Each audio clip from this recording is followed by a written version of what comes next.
දවසේ මම ඔබට කතා කරන්න යනවා විශේෂ මාතෘකාවක් ඔස්සේ. මේ මාතෘකාව තමයි ඔබ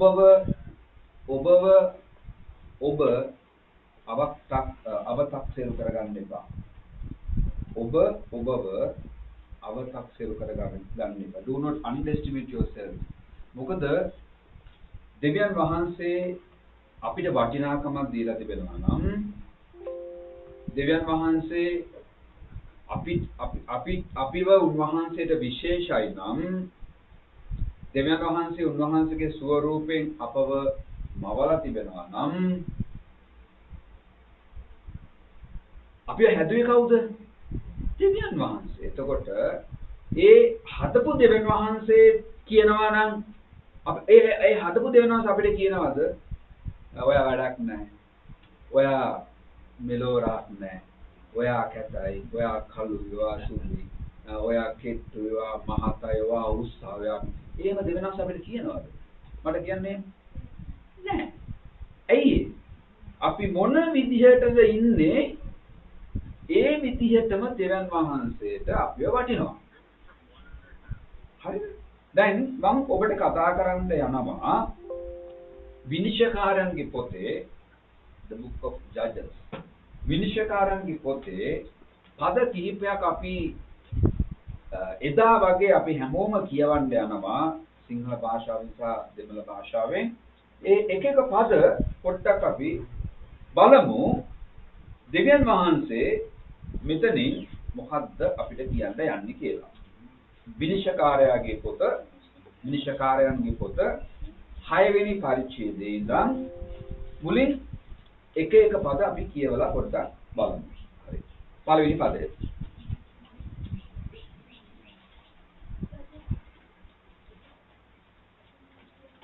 විනිශ්චයකාරයාගේ පොත පළවෙනි පදය. 6 පළවෙනි පදය.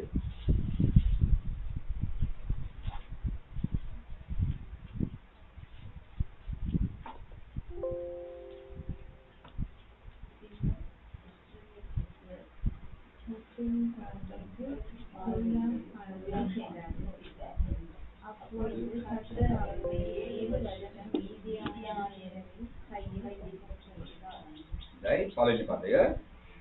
ඊශ්වර පුත්‍රය වනාහි ස්වාමීන් වහන්සේගේ ඇස් හමුවේ නපුරව තිබුණු දේ කළෝය. ස්වාමීන් වහන්සේ ඕන් මිදියන් වරුන් අතට 7 අවුරුද්දකට පාවා දුන්සේක. දැන් මේ විනිශ්චයකාරයන්ගේ පොතේ අපි දකිනවා එකම දේ සිදු වෙන රූටින් එකක් විදියට. එකක් තමයි ඔවුන් දෙවියන් වහන්සේට විරුද්ධව කැරලි ගහනවා. කැරලි ගහපුවම දෙවියන් වහන්සේ ඔවුන්ගේ දෙවියන්වහන්සේගේ හස්තය ඔවුන්ගෙන් ගන්නවා. තව ජාතියක් ඇවිල්ලා මේ අයව ආක්‍රමණය කරනවා. ඔවුන් පීඩාවටපත් වෙනවා. ඔවුන්ගේ දේවල් කොල්ල කනවා.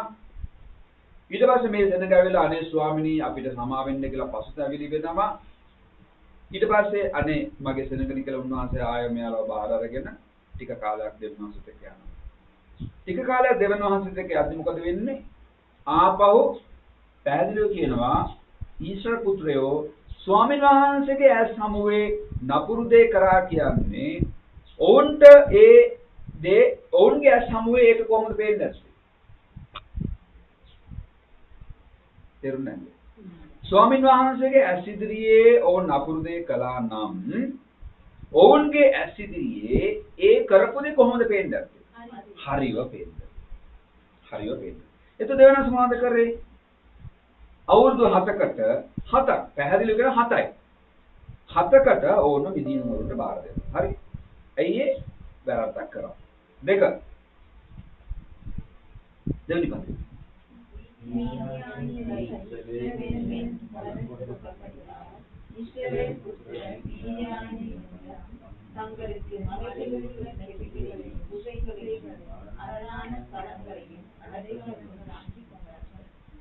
දෙවෙනි පදය මිදිය වරුන්ගේ අත ඊශ්වර වරුන්ට විරුද්ධව ජයගත්තේය.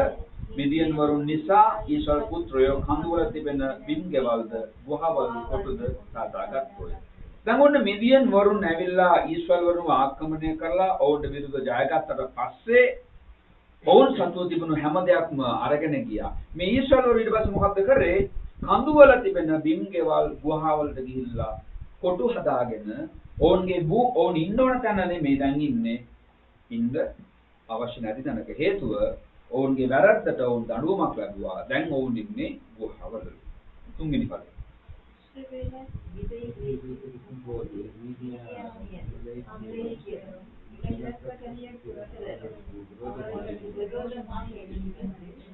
ඊශ්‍රායල් වරුන් වැපුරුවාට පසු මිදියන් වරුද අමලෙක් වරුද පූර්ව දිශාවේ වැසියුද ඔවුන්ට විරුද්ධව ඇවිත්.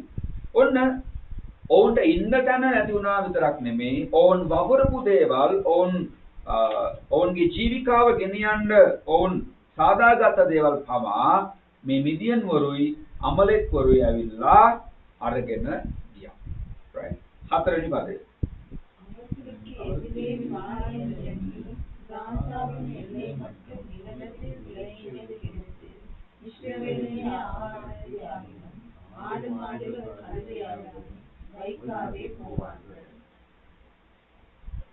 ඔවුන්ට විරුද්ධව කඳවුරු බැඳ ගාසා දොරටු දක්වා පොළවේ භෝග ඵල නාස්ති කළෝය. ඔව් ආහාරවත් එළු බැටළුවන්වත් ගවයන්වත් කොටළුවන්වත් ඊශ්‍රායල් වරුන්ට ඉතිරි නොකළෝය. දැන් ඔන්න ඔවුන්ට විරුද්ධව ඇවිල්ලා මේ ඊශ්‍රායල් වරු සන්තකව තිබූ හැම දෙයක්ම විනාශ කරලා දැම්මා. හරිද? කඳවුරු බැඳලා දැන් කාගේ තැනද මෙයාලා කඳවුරු බඳින්නේ? ඒ ඊශ්‍රායලට අයිති තැනක. ඇවිල්ලා කඳවුරු බැඳලා බලන්න පොළවේ භෝග නාස්ති කළා. ඒ කියන්නේ ප්‍රයෝජන ගත්තෙත් නැහැ. ඒ කියන්නේ උඹටත් එපා මටත් එපා. නාස්ති කරලා අර එළු බැටළුවන්ව දැන් ඔවුන්ගේ ප්‍රධාන ජීවිකාවක් තමයි බැටළුවෝ ඇති කරන එක. එළු බැටළුවන්ව ගවයන්ව කොටළුවන් ඔක්කොම එක එක පස් ඉතිරි කරන්න නැතුව නාස්ති කරා. පස්වෙනි හයවෙනි පදේ. පස්වෙනි පදේ.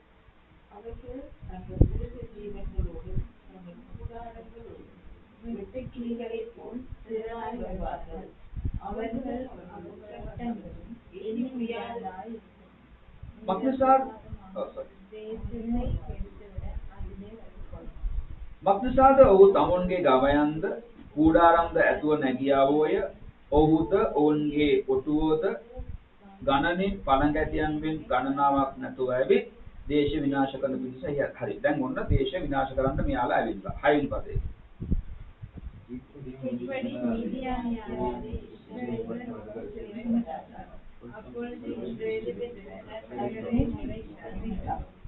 දැන් මොකද්ද වෙන්නේ? මිදියන් වරුන් නිසා ඊශ්‍රායල් වරු ඉතා පහත් භාවයට පැමිණියා. එවිට ඊශ්‍රායල් පුත්‍රයෝ ස්වාමීන් වහන්සේට මර ගැසුවා. දැන් මොකද වෙන්නේ? Same thing is happening. දැන් දෙවියන් වහන්සේට මෙයාලා මොර ගහනවා ස්වාමිනී අපිට ගෙවල් දොරවල් නැහැ. අපේ එළු බැටළුවන් නැහැ. කොටළුවන් ටික නැහැ. ගවයන් ටික නැහැ. අපි වගා කරපු භෝග ටික නැහැ. අපිට දැන් ඉන්න තැනක් නැහැ. අනේ ස්වාමිනී අපිට පිට වෙන්න. හරිද? හත්වෙනි පදේ. ඉස්රායල් මීදියානිය හත්වෙනි පදේ කියනවා තවද ඊශ්‍රායල් පුත්‍රයන් මිදියන් වරුන් නිසා ස්වාමීන් වහන්සේ හරි. දැන් වැරද්ද කාගේද? තමන්ගේ. ඊශ්‍රායල් වරුන්ගේ. එතකොට දෙවියන්වහන්සේ මොනවද කරේ? අයින් වුණා. දෙවියන්වහන්සේ අයින් වුණාම කවුද ආවේ? අපේ ජීවිතේ ප්‍රේමවන්තේනි අපි දෙවියන්වහන්සේත් එක්ක ඉන්න තාක් දෙවියන්වහන්සේ අපිත් එක්ක ඉන්නවා. නමුත් අපි දෙවියන්වහන්සේගේ ඈත් වෙනකොට අපි විවෘත කරනවා කාටද? සතුරාට අපේ ජීවිතයට අතුල් වෙලා අපේ ජීවිතේ වටිනා දේවල් නැති කරනවා. වටිනා දේවල් නැති වෙනවා. එදා එයාලගේ ජීවිකාව එළු බැටළුවන් ඇති කරන එක. භෝග වගා කරන එක. ඔක්කොම නැතුව ගියා. දැන් ඉන්න තැනක් නැහැ, කන්න දෙයක් නැහැ. දැන් ඔන්න දෙවියන් වහන්සේ ඉදිරියට ඇවිල්ලා මොර ගන්නවා. 8 වෙනි පදේ.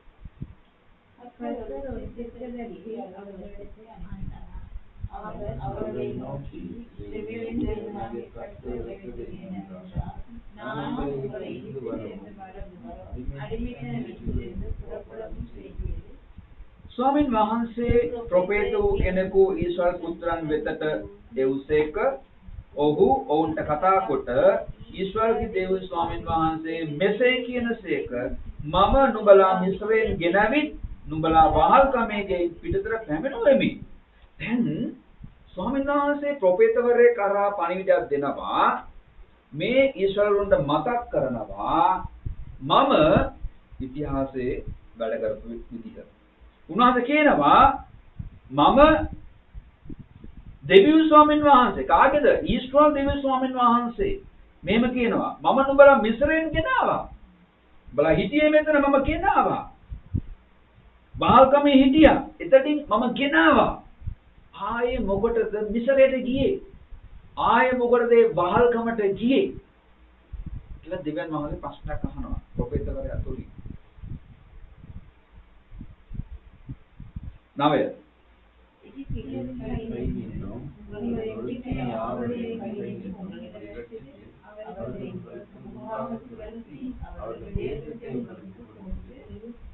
මිස්රවරුන්ගේ අතින්ද නුඹලාට පීඩා කළ සියල්ලන්ගේ අතින්ද නුඹලා නිදහස් කර නුඹලා ඉදිරියෙන් ඔවුන් පන්නා දමා ඔවුන්ගේ දේශය නුඹලාට දුනිමි. දෙවියන්වහන්සේ කියනවා මිස්රවරුන්ගේ අතින් මම ගැලෙව්වා. ඒ පාරාවෝගේ අතින් මම ඔබලාව ගැලෙව්වා. ඔබලාට පීඩා කරපායකින් මම ඔබව නිදහස් කරා. ඔබ ඉදිරියෙන් ඔවුන් ඉදිරියෙන් මම ඔබව පන්නලා ඔවුන්ව පන්නලා මම ඔබට ඔවුන්ගේ දේශය දුන්නා. පොරොන්දු දේශය දුන්නා. 10 நான் உங்கள் தேவனாகிய கர்த்தர் நீங்கள் குடியிருக்கும் தேசத்திலுள்ள கோடியரையும் தேவர்களையும் பயப்படாதீர்கள் என்று சொன்னேன். நீங்களோ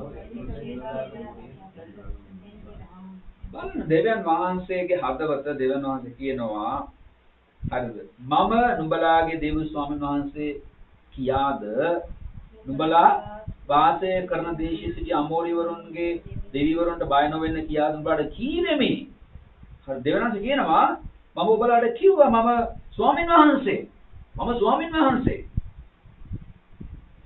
එතකොට ස්වාමීන් වහන්සේ කියන්නේ හරි විශේෂ දෙයක්. මොකද වෙන කිසි දෙවියෙක් කෙනෙකුට අපිට ස්වාමීන් වහන්සේ කියලා කියන්න බෑ. මොකද එයා නෙමෙයි අපේ ස්වාමියා. දෙවියන් වහන්සේ අපේ ස්වාමියා. ඒතකොට දෙවියන් වහන්සේ ස්වාමීන් වහන්සේ බව පෙන්වනවා උන්ට උන්වහන්සේගේ ක්‍රියාවන් වලින්. ඊට පස්සේ කියනවා එහෙ මෙච්චර මම කරලා මෙච්චර මම දෙවියන් වහන්සේ බව පෙන්නලා මෙච්චර මම ස්වාමීන් වහන්සේ බව පෙන්නලත් නුඹලා මාගේ හඬට අහුම්කම් දුන්නේ නැතයි කියන සෙටයි කියේ.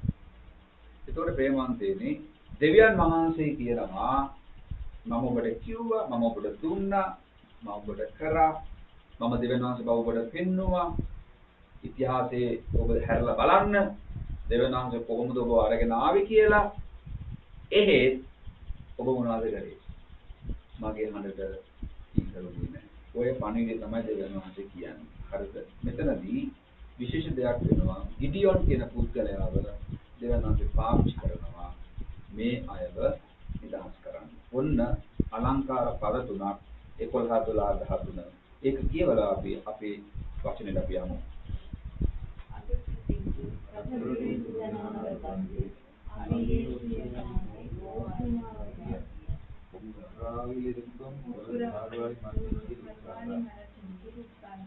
அப்பொழுது அவருடைய குமாரன் கிதியோன் போரிலும்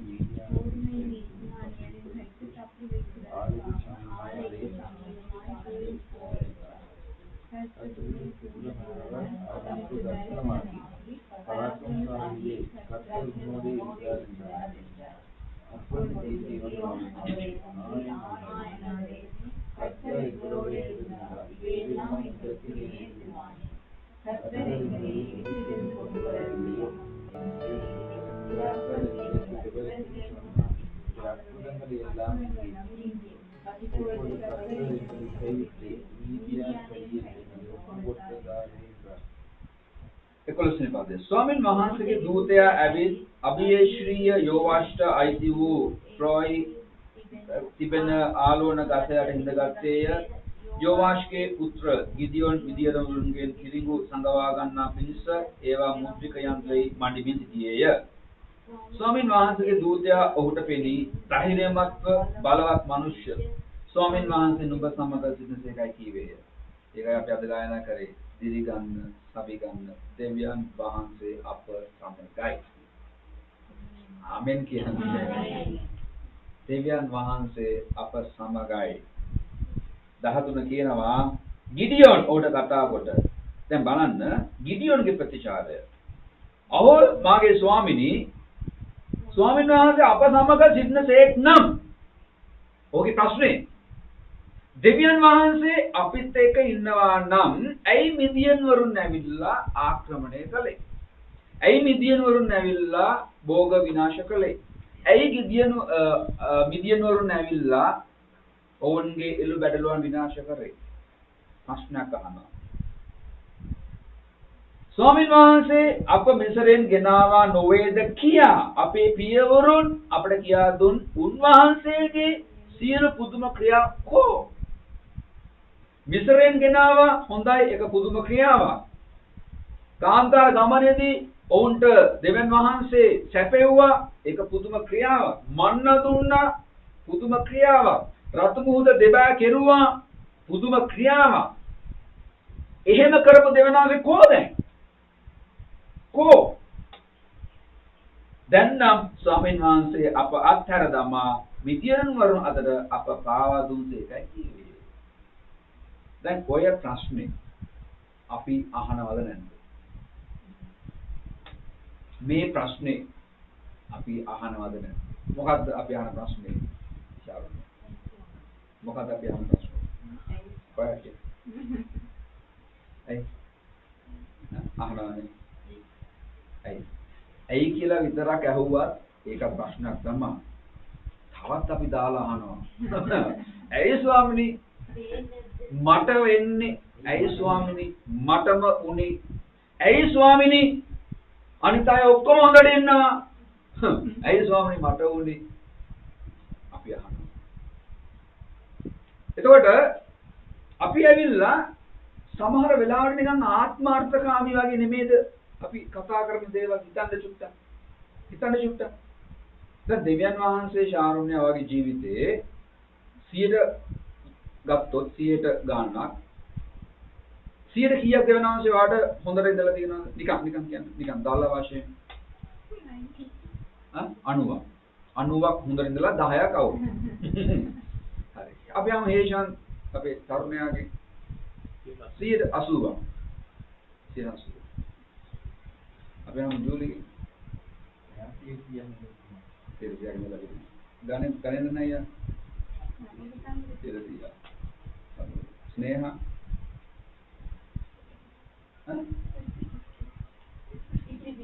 भाग्यवादी माशक्का सिया आइए जोश ये कोई नहीं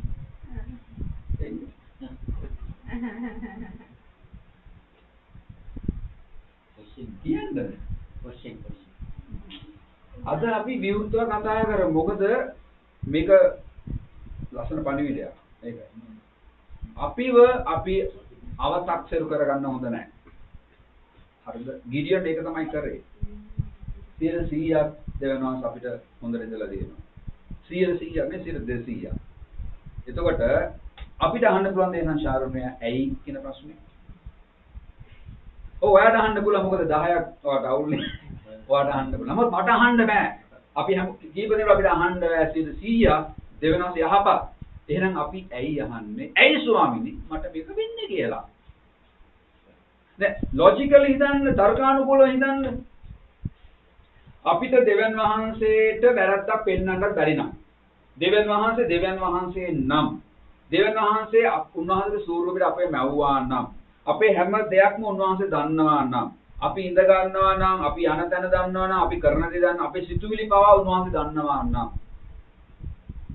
අපි සිතුවිලි පවා උන්වහන්සේ දන්නවා නම් අපිට එන සමහර ප්‍රශ්නවලදී අපි ප්‍රශ්න අහන්නේ ඇයි දෙවියන් වහන්සේගෙන්?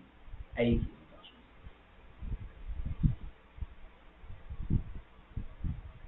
ඇයි?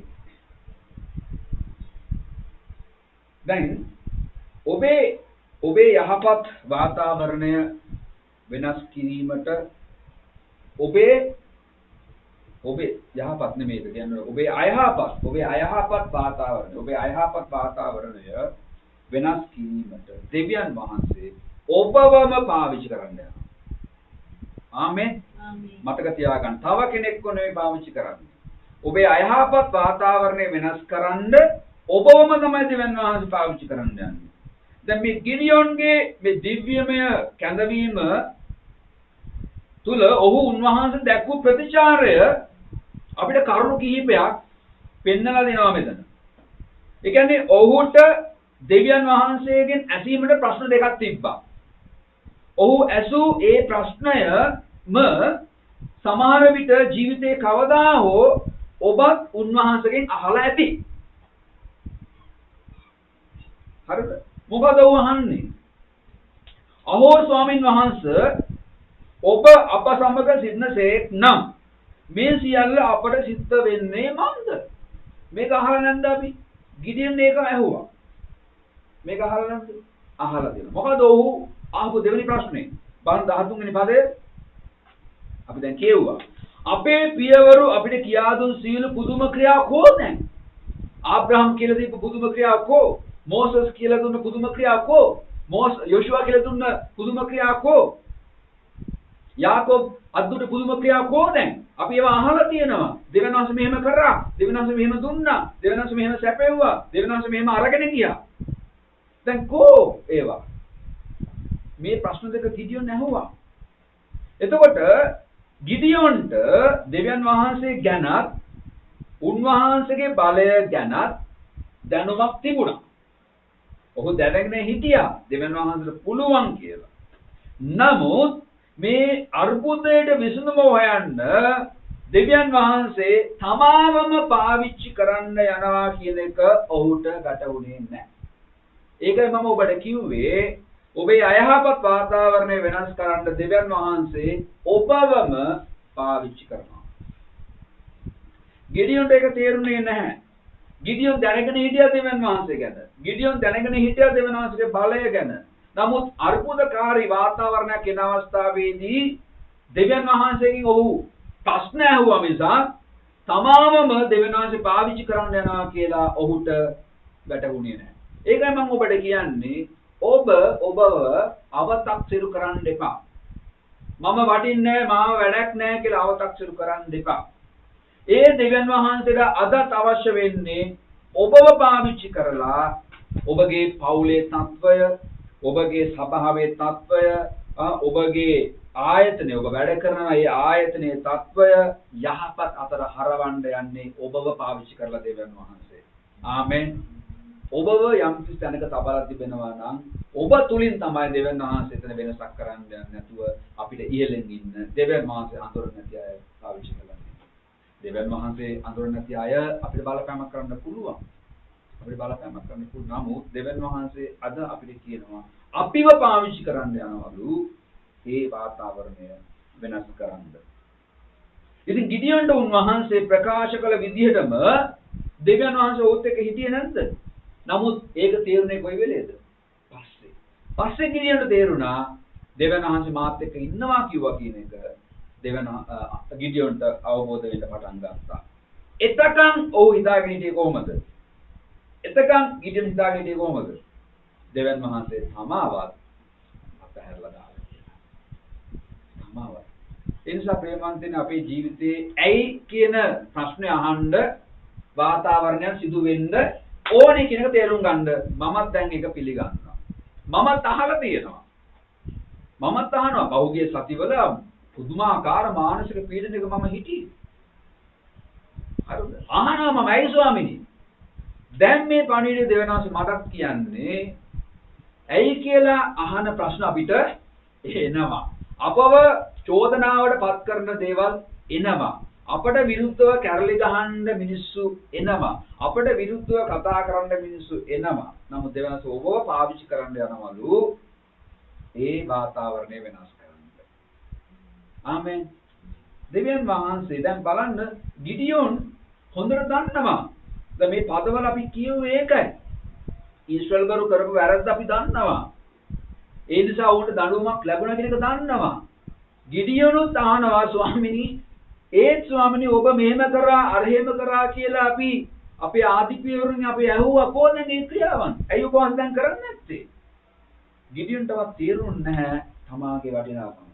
ගිඩියන්ට තේරුන්නේ නැහැ තමාගේ කැපැසිටි එක ධාරිතාව. ගිඩියන්ට තේරුන්නේ නැහැ තමන්ට කරන්න පුළුවන් දේ මොකක්ද? දෙවියන් වහන්සේ කිව්වා ඔහුට මොකද්ද? පොඩ්ඩක් ඉන්න. දෙවියන් වහන්සේ ඔහුට කියනවා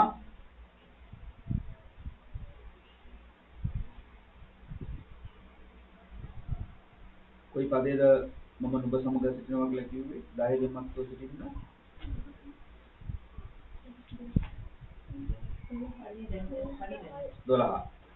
right 12 පදේ. ස්වාමීන් වහන්සේ දූතයා උඩ පෙනී ධෛර්යමත්ව බලවත් මිනිස්ය. දැන් කියන්නේ කොහොමද ස්වාමීන් වහන්සේගේ දූතයා මෙතන? ධෛර්යමත් බලවත් මිනිස්යා. ඒ කියන්නේ ගිඩන් කොයි වගේ කෙනෙක්ද එහෙනම්? ධෛර්යවන්ත කෙනෙක්. බලවත් කෙනෙක්. ඔහුට කියනවා ස්වාමීන් වහන්සේ නුඹ සමග සිටිනසේකයි කියන්නේ. අද දෙවියන් වහන්සේ ඔබට කියන්නේ ධෛර්යමත් බලවන්ත මිනිස්සු. දෙවියන් වහන්සේ ඔබ සමග සිටිනවා. කියන්නේ ළඟින් එක්කනට දෙවියන් වහන්සේ ඔබ සමග සිටිනවා. කියන්නේ ළඟින් එක්කනට කියන්නේ දෙවියන් වහන්සේ ඔබ සමග සිටිනවා. දැන් ස්වාමීන් වහන්සේගේ දූතයා උඩ පෙනෙලා ධෛර්යමත් බලවන්ත මිනිසයා ස්වාමීන් වහන්සේ ඔබ සමග සිටිනවා කියලා කිව්වා. දැන් මිදියන් වරුන්ට බය වෙලා හැඟවිලා තිරිඟු සංගවන මිනිස්සෙක් බලවත් කෙනෙක්ද? නේද? මිදියන් වරුන්ට බය වෙලා සංගවෙලා තිරිඟු හංගන මිනිස්සෙක් බලවත් වීරයෙක්ද? නැහැ. නමුත් උන්වහන්සේ ඔහුට කතා කරේ කොහොමද? ඇදහිල්ලෙන්.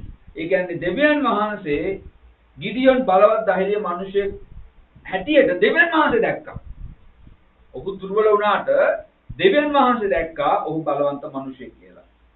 දැන් ඔබව බලලා මිනිස්සු කියයි ඔබ දුර්වලයි. ඔබ පොඩි ප්‍රශ්නයක් අහම ඔයා වැටෙනවානේ. ඔබ ඒක තමයි ස්වභාවය.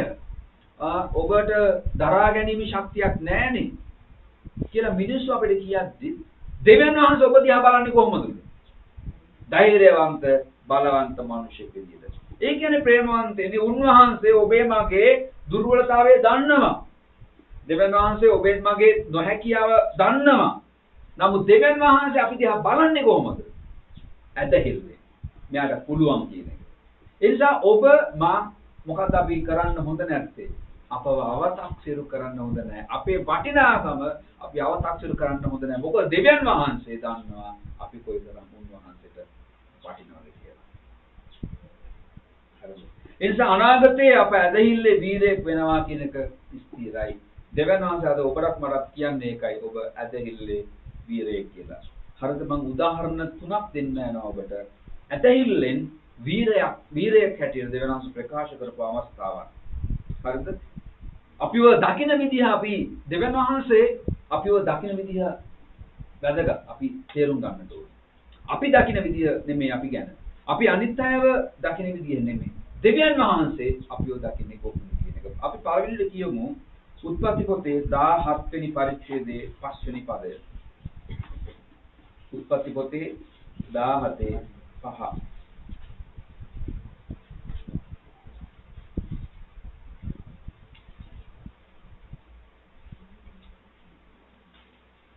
කියමු අපි.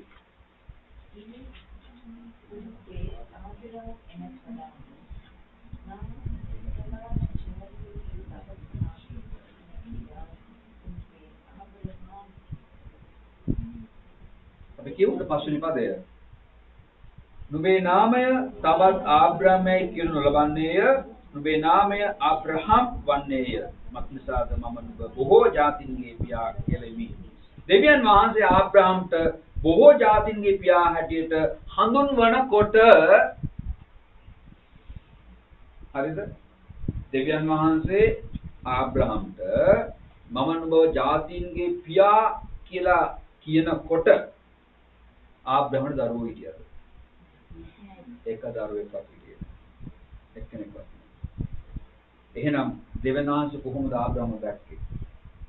ආබ්‍රහම දැකපු විදිය නෙමෙයි දෙවියන් වහන්සේ දැක්කේ. ආබ්‍රහම් කොයි වගේ කෙනෙක් වෙන්න යනවාද කියලා දෙවියන් වහන්සේ දැක්කා. ආමෙන්. දෙවෙනි උදාහරණය. උත්පත්ති 17:16.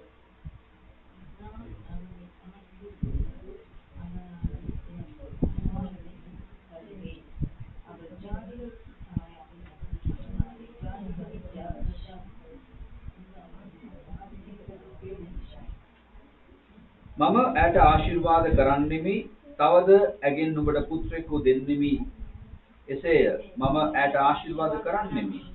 ඈද ජාතින්ගේ මවක් වන්නීය. ජනයන්ගේ රජවරු ඇගෙන් නික්මෙන්නෝයයි කීවේය.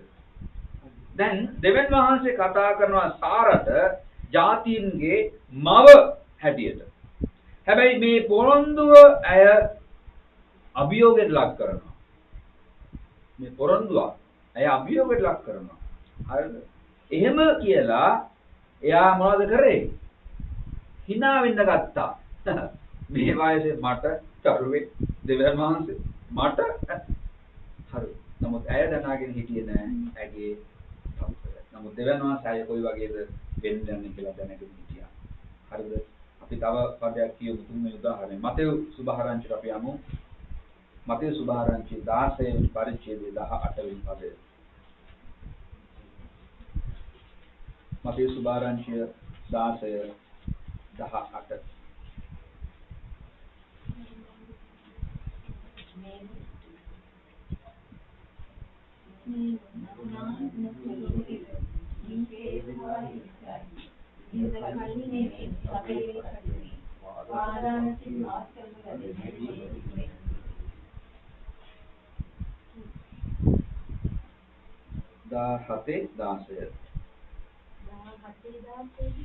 sorry Matthew 16:18. මම නුඹට කියමි නුඹ පේත්‍රස්ය. තවද මේ පර්වතය පිට මාගේ සභාව ගොඩනගන්නෙමි. පාතාලයේ දොරටු ඒක පරාජය නොකරන්නේය. පේත්‍රස් කියන පුද්ගලයා දුර්වල මිනිහෙක්. පේත්‍රස් හැම වෙලෙම ඉස්සරහට පැනලා වැඩ අනාගත කෙනෙක්. හරිද? පේත්‍රස් නිරන්තරයෙන්ම බිඳ වැටෙන මනසකින් හිටපු කෙනෙක්. පොඩි ප්‍රශ්නයක් ආවම ਉਹ වැටෙනවා. නමුත් දෙවියන් වහන්සේ ඔහුව දැක්කේ කොහොමද? පර්වතයක් විදියට. දෙවියන් වහන්සේ ඔහුව දැක්කේ කොහොමද? පර්වතයක් විදියට. මේ පර්වතය කේපස් පර්වතය මත මගේ සභාව මත. ඒ කියන්නේ ප්‍රේමවන්තයනි පේත්‍රස් වගේ කඩා වැටෙන මනසක් තිබුණු කෙනෙක් මත හිතන්න අපි හැම වෙලේම කඩා වැටෙන මනසක් කියන කෙනෙකුට අපි මොනවද කියන්නේ? මොන හරි වගකීමක් දෙන්න පුළුවන්ද? කියනකොට මොකද කියන්නේ? මට බෑ. අපෝ මට බෑ. හැබැයි එයා දකින්න විදිය. එයාගේ නමුත් දෙවියන් වහන්සේ දකින්නේ ඊට වඩා වෙනස් විදියට. අද ඔබගේ ප්‍රශ්නය දකින්නේ ඔබගේ මනසෙන් ඔබගේ සීමාව ඇතුලේ. නමුත් දෙවියන් වහන්සේ ඔබගේ ප්‍රශ්නය ඊට වඩා ඉහළින් ලස්සනට දකිනවා. උන්වහන්සේ හරි වෙලාවට ඒ දේවල් වෙනස් කරනවා. හරිද? ඔබව මිනිසුන් මොන විදියට හැඳින්නුවත් දෙවියන් වහන්සේ ඔබව දකින්නේ වෙනස් විදියකට. ඒ කියන්නේ ඉදිරියේදී වෙන්න නියමිත බලවත් ශක්තිමත් පුරුෂයෙක් කාන්තාවක් හැටියට දෙවියන් වහන්සේ ඔබව අදවසේ දකිනවා. ආමෙන්. ඔබව අනාගතේ වෙන්න යන කෙනෙක් විදිහට තමයි දෙවියන් වහන්සේ ඔබව දකින්නේ. ඒ නිසා දෙවියන් වහන්සේට ඔබගේ අතීතයේ වර්තමානයේ අනාගතයේ ඔබ හිතන දේවල් වැඩක්ම නැහැ. අපි ඔක්කොම සැලසුම් කරන්නේ මේ දේවල් ඇත්තටම බලන්න වැඩක්ම නැහැ. ඇයි? සම්පූර්ණ කන්ට්‍රෝල් එක තියෙන කාගේ අතේද? මොන කන්ට්‍රෝල් එකද? Remote control. රිමෝට් කන්ට්‍රෝල් එක උන්වහන්සේගේ දෑතේ තියෙනවා. අපි උන්වහන්සේගේ දෑතේ ඉන්න භාජනයක්. අපි උන්වහන්සේ ඉඳ දෙනවා ස්වාමීනි ඔබ කැමති විදිහට මාව අසුරවන්න කියලා. එතකොට අපිට පුළුවන් හරි විදිහට ජීවත් වෙන්න. හරිද? මේ ඊශ්වර සෙනගට දෙවියන් වහන්සේ හැම ආදරේ. තේරෙනවද? උන්වහන්සේ තවත් ආදරේ. මෙච්චර දේවල් කරලා මෙච්චර දේවල් දෙවියන් වහන්සේ විරුද්ධව කරලා. තාම උන්වහන්සේ ආදරේ. ඒ ඇයි? උන්වහන්සේ බිහි කරපු සෙනඟ උන්වහන්සේ නිෂ්පාදනය කරපු ඡාතිය. උන්වහන්සේ නිෂ්පාදනය කරා කියන්නේ උන්වහන්සේ කවුද? පියා. ඔබව මාව මේ ලෝකෙට භෞතිකව බිහි කරන්නේ නැති නමුත් ආත්මිකව දෙවන සබේ පියා. අපව බිහි කරලා තියෙන උන්වහන්සේ. අපව හදලා තියෙන උන්වහන්සේ.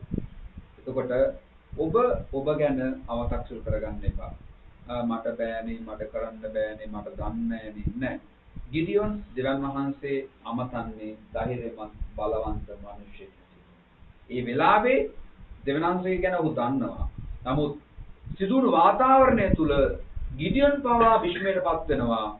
ස්වාමිනී එදා කරපු ක්‍රියා කොහොමද ස්වාමීනි? අපි අහනවා ස්වාමීනි එදා කරපු ක්‍රියා දැන් කොහොමද පේන්නේ නැහැ. ප්‍රේමවන්තයනි අපිට පේන්නේ තරමට හොඳයි. මොකද අපි ඒක දැක්කනම් අපි දකින්නෙම දෙවන් වහන්සේගේ අඩුපාඩු. නමුත් දෙවන් වහන්සේ සිරේ පිටුපසින්දලා උන්වහන්සේ ක්‍රියා කරනවා. ආමෙන්. සිරේ පිටුපසින්දලා උන්වහන්සේ ක්‍රියා කරනවා. හැබැයි එක දවසක් එනවා උන්වහන්සේ ඉස්සරහට ඇවිල්ලා ඔබට කියන්න යනවා මේ සිදුවීමේදී මමයි ඔබ වෙන්නේ. ආමෙන්.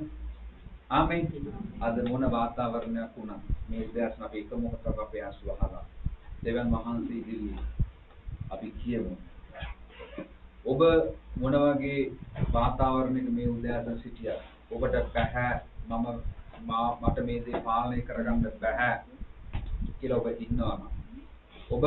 ඔබගේ අතේ නම් ඔබගේ ඒ රිමෝට් කන්ට්‍රෝල් එක තියෙන්නේ දුරස්ත පාලකය. ඒක දැන් බාර දෙන්න දෙවන් වහන්සේට. ස්වාමිනී වෙන්න මම ඔබට බාර වෙනවා. ඔබ මාව කැමති විදියට හසුරවන්න ස්වාමීනි. මිනිස්සු ඔබව දකින්න විදිය වැඩක් නැහැ. මනුෂ්‍යයන් ඔබව දකින්න විදිය නෙමෙයි. ගිඩියොන් අවසානයේ ගිඩියොන්ට දෙවන් වහන්සේ දෙනවා මම ඔබ සමග ඉන්නවා කියලා. ඒ වගේම දෙවන් වහන්සේ ඔබ සමග ඉඳලා ඔබට ජයග්‍රහණය ලබා දෙනවා.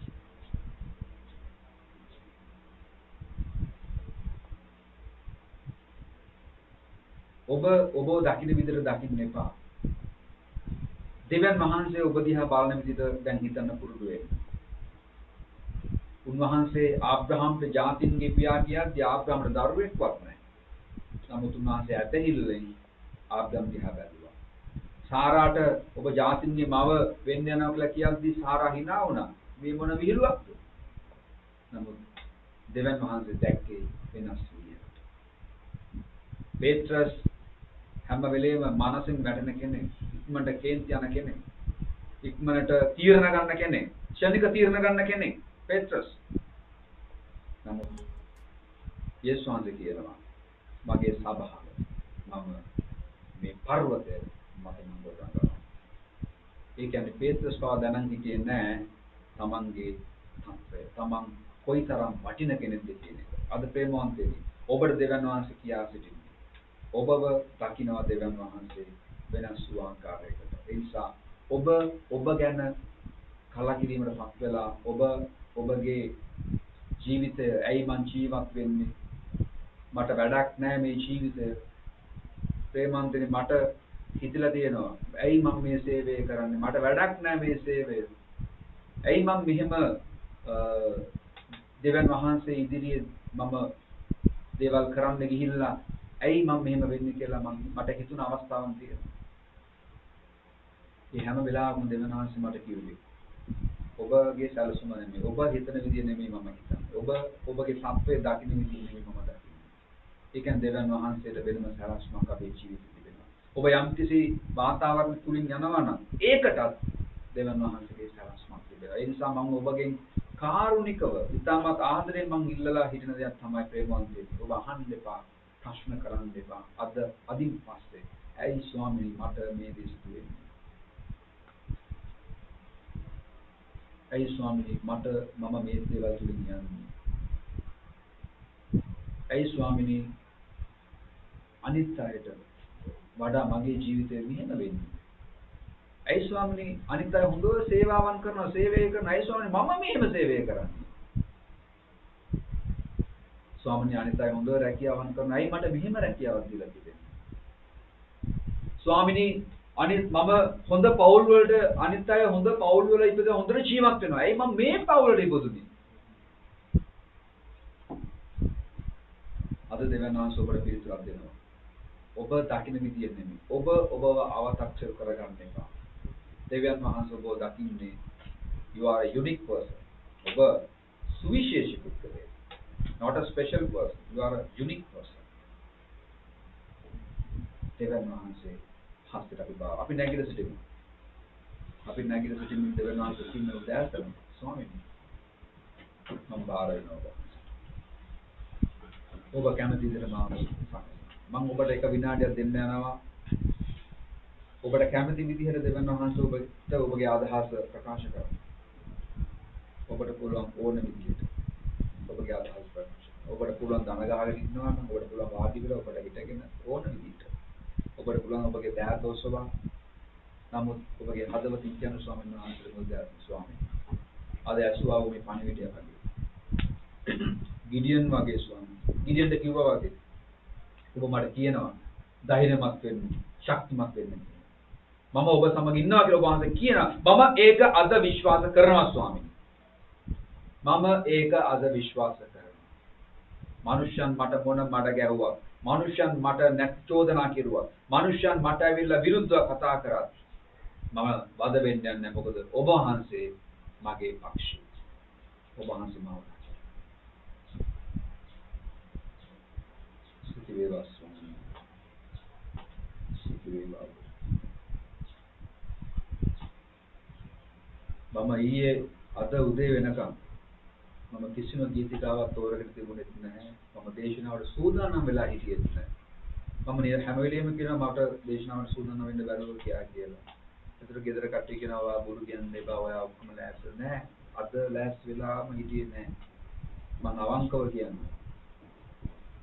මම බොහෝ දේශනාවන් මම හදලා තියෙනවා. නමුත් මට ඒ එකක්වත් දෙවියන් වහන්සේ මඟ පෙන්වුවේ නැහැ අද දේශනා කරන්න. නමුත් අද උදෑසන තමයි දෙවියන් වහන්සේ මේ කාරණාවන් සිහිපත් කරේ. මම විශ්වාස කරනවා දෙවියන් වහන්සේ අද අපිට කතා කරනවා කියලා.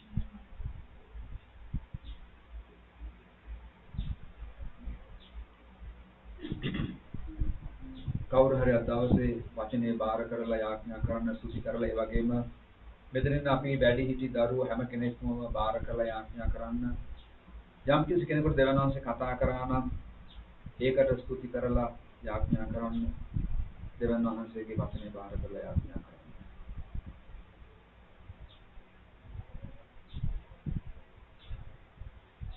ස්වාමීනි ආයතන වශයෙන් මහන්සි සුත්වාන් දේවා දෙවියන්ගේ ඔබ වහන්සේ අපිට හැම මොහොතකම මතක් කරගෙන එක දෙයක් තමයි ඔබ වහන්සේ අපිට සමග ඉන්නවා කියලා.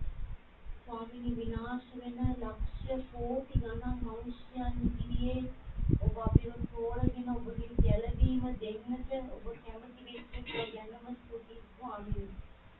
ඒ ගැළවීම කරනකොටගෙන අපිට සදා කාලික ප්‍රීතිය සදා කාලික ස්වර්ගය අපිට ලැබෙන්න නිසා ඔබ වහන්සේට ස්තුති දෙන්නේ. ඒක බයෙන් දෙවුලමින් කලමින් රැක ගන්නට අපි එක්කෙනාට දවස් 7 මඟ පෙන්වන නිසා ඔබ වහන්සේට ස්තුති කියනවා ස්වාමීනි. ඔබ වහන්සේට කියනවා ජේසුනි අද වචනින් ඔබ කතා කරා අපි ඇත්තටම අපේ ජීවිතවල එක අවස්ථාවන් එක සිද්ධාන්තයන් සීකරදී ස්වාමීනි අපි ඔබ වහන්සේගෙන් ප්‍රශ්න අහපු වාර අනන්තව අප්‍රමාණව තිබෙනවා ස්වාමීනි. නමුත් ඔබ අපිට මතක් කරනවා ඔබ වහන්සේ අප සමග සිටින අපේ එකම ස්වාමීන් වහන්සේ කියලා. ස්වාමීනි මේ ධෛර්යය මේ ගැම්ම ඇත්තටම ස්වාමීනි අරගෙන ඔබ වහන්සේව හැම මොහොතකම නමස්කාර කරන්නට උත්සවන්නට අපි එක්කෙනාට උපකාර කරන්න. ජේසුනි අපිට අවස්ථාවක් දෙනවා ඔබ වහන්සේව ඇත්තටම අපි අදහන මිනිසයන් බවට අනිත් ලෝකෙ මිනිස්සුන්ට ඔප්පු කරන අවස්ථාවක් දෙනවා. ඒ තැනේදී ස්වාමීනි ශබ්දක් මේෂක් අබෙද්නෙගෝ වගේ ඔබ වෙනුවෙන් සිට ගන්නට ධෛර්යමත් හදවතක් ස්වාමීනි අපිට දෙන්න ස්වාමීනි.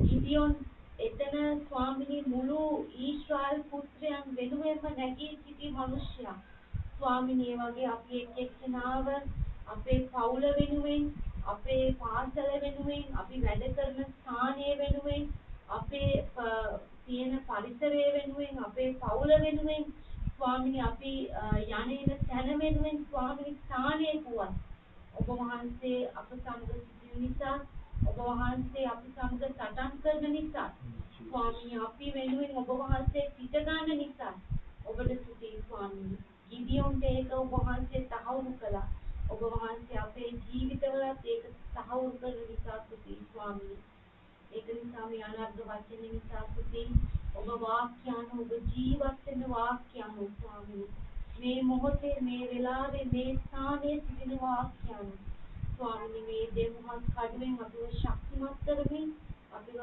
බලවත් කරමින් ස්වාමිනී ඔබ වහන්සේගේ කරුණාවෙන් අපිව රැකගන්න යේසුස්ගේ නාමයෙන් බලයෙන් ආමෙන්. දැන් අපගේ පියවරු දෙවියන් වහන්සේගේ ප්‍රේමය යේසුස් ක්‍රිස්තුස්ගේ කරුණාවත් අනුග්‍රහය සුදාසන් වහන්සේගේ මඟ පෙන්වීම දැනටත් මතුරත් අප සමග තිබේවා. ආමෙන්. මාගේ ආත්මය ස්වාමීන් ප්‍රශංසා කරව මාගේ සියලු සුද්ධ නාම ප්‍රශංසා කරව මාගේ ආත්මය ස්වාමීන් ප්‍රශංසා කරව උන්වහන්සේගේ උපකාර සියල්ල සිහින කරව ආශ්චර්යමත් දේ කරන එකම කර්තෘ ඊශ්‍රායල් දේව ස්වාමීන් වහන්සේට ප්‍රශංසා වේවා. ඔබට ආශිර්වාදමත් දවසක් වේවා. ආමෙන්.